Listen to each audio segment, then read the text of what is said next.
Hello everyone, welcome to the Evangelist Nick Garrett channel. Today we are talking about the period at the end of the 6th Crusade and leading into the 7th Crusade. Frederick II, the Holy Roman Emperor, had taken Jerusalem by treaty in 1228-1229 AD and been crowned its monarch.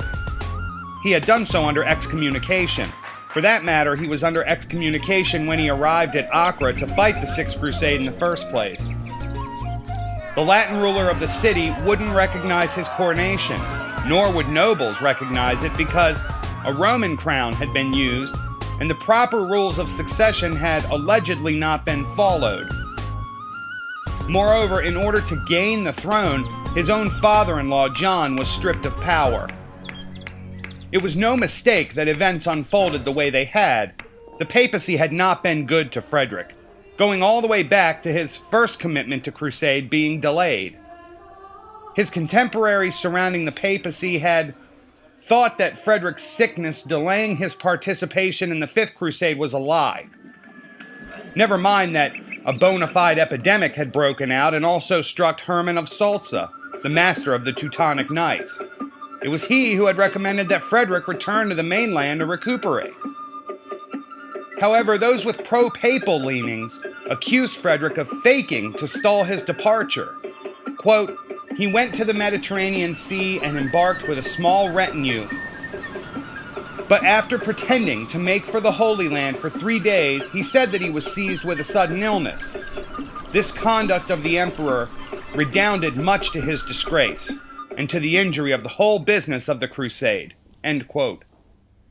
In actuality, it had been Frederick II's reputation, even among his enemies, that led to Frederick walking into the city and reclaiming its monarchy by right for his wife, Queen Isabella II of Jerusalem. Frederick had demonstrated the most advanced diplomacy the Crusades had seen up to that point.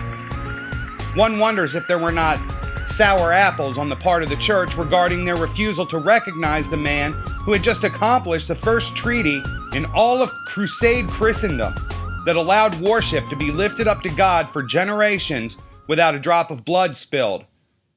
In reality, the entirety of the nobles in Outremer stood to lose their power and be placed under the Holy Roman Emperor. The church could not cope with such a reality.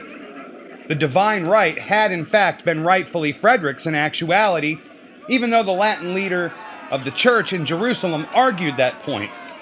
Frederick's wife Isabella's parents had been Maria of Montferrat and John of Brienne, the monarchs of Jerusalem.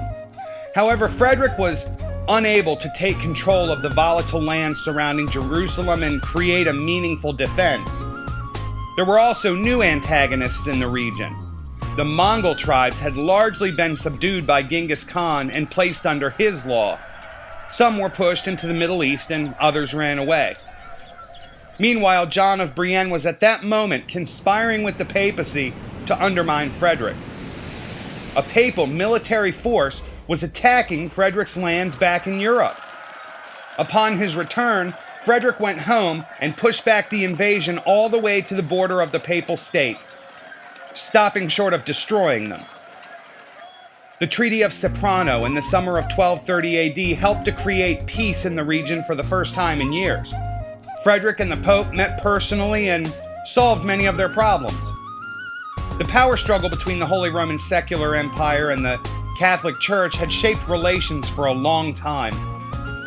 Many had died and little had been accomplished or changed as a result. Most often the fighting was over where one property started and the other ended, or who would receive a given title. In addition to that treaty, the Constitution of Melfi in August of 1231 AD was adopted to solve the political and administrative problems in Sicily. For the next 15 years, war between the royal families over borders would determine the extent of powers. Ironically, as Turks, Mongols, and old ruling elites among the Ayyubids coupled with the rise of the Mamluk, dynamics were changing, again, all over the globe. Interestingly, the higher moral common denominator that Christianity had raised was influencing each people group across the globe, even indirectly. The human family had been affected by what the Christian movement had done for the previous 1400 years. Yet for a time, mutual usurpations shaped the relations in Western Europe just as they were in other parts of the world. The First Council of Lyon, or the 13th Ecumenical Council called by the Catholic Church, had among other things the ongoing struggle with Frederick in mind. The long battle between the Emperor and the Church had finally reached a point where Frederick was laying siege to Rome. Time and again the Church had wronged Frederick, even as he and the Crusaders under him delivered Jerusalem. The long result of the great conflict was that this time Frederick was excommunicated for good. Moreover, Rome used its power in numbers, soliciting the leaders and monarchs of the Latin West to have Frederick deposed using various covert means. The Council of Lyon would require Cistercians to pay tithes, approve the rule of the Grand Montines. They decided the institution of the octave of the Nativity of the Blessed Virgin, prescribed that cardinals were to wear a red hat. At the Council of Lyon, they prepared 38 constitutions, which were later inserted by Boniface VIII in his decretals. And the most important, they decreed a levy of a 20th on every benefice for 3 years for the relief of the Holy Land. Big fundraising.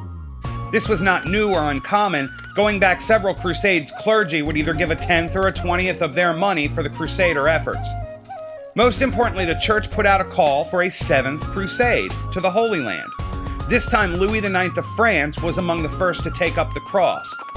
Although the players in the Muslim theater had changed, any remaining crusader states in Outremer stood to fall were something not done about the changing face of the Muslim enemy. Thank you for listening, and I look forward to talking to you next time when we see the battles of the 7th Crusade and the Mongol Wars in the theater. Talk to you next time.